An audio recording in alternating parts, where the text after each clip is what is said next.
Today, we're going to be focusing in on the latest redraw of One Punch Man chapter 198, and we are now basically halfway through the current batch of redraws, so shouldn't be too long now until we're back on track with the story. And this chapter is now called Speed of Sound and Speed of Light.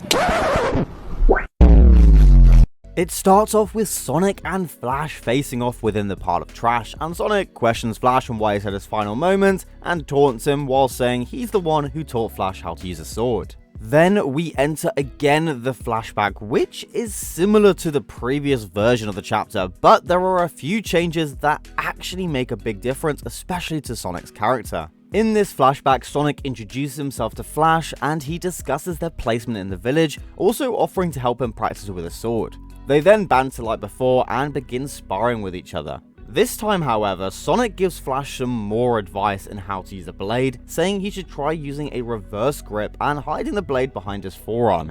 He shows him how to strike, and Flash understands before trying it himself. Flash seems to master it instantly, but Sonic suddenly parries the blade, aiming his directly at Flash's neck. And he then laughs, and Flash remains nervously silent, and I love this new added moment, making Sonic seem way more interesting not only for his character, but also far more dangerous. The gag of the series often makes him extremely incompetent, and it's hilarious at a certain point, but now that we're in an arc where he's heavily involved, to make the reader care about him more, they needed for him to become more capable emotionally and physically proficient. So I much prefer this way over what we got previously, because it still felt that his character wasn't taken seriously and there was no agency in his battle against Flash, but in this version there is, and in the rest of the chapter as well.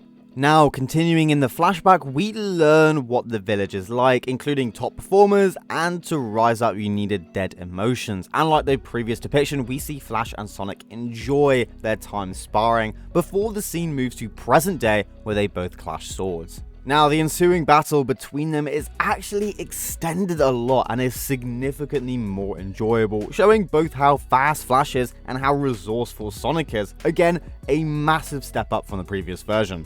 Sonic uses the hidden move he taught Flash, but Flash counters it in the same way Sonic did, showing you just how in sync they are with their abilities. And Sonic dodges out of the way, and they share a grin before trading blows again. Flash pirouettes back and flips his swords around before they again clash swords together, locking for a moment and dashing back, and they both gear up on attacks of the same move called Wind Kick, propelling their legs down on top of each other. Flash, however, dodges and spins his leg around, then using his ultimate technique, Flash Kick to pummel Sonic, sending him flying into the ground. However, Sonic isn't finished, and he sends out multiple projectiles before he himself shoots out of the dust cloud faster than his own shurikens.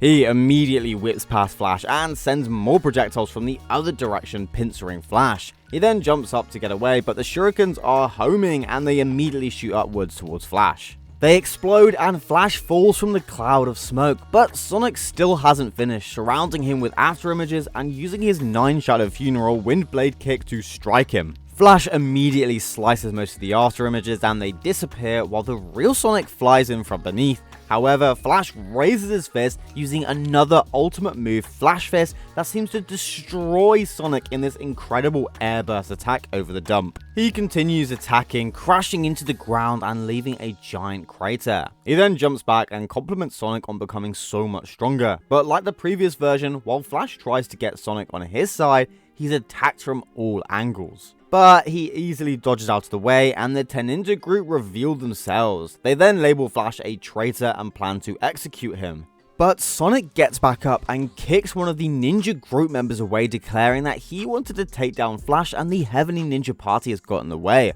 Also, while Flash is surprised, Sonic defended against his move. The Teninja group claim that they'll just have to take down Sonic as well, and we see the panels again where Sonic views the ninja group as less than grains of sand compared to Saitama.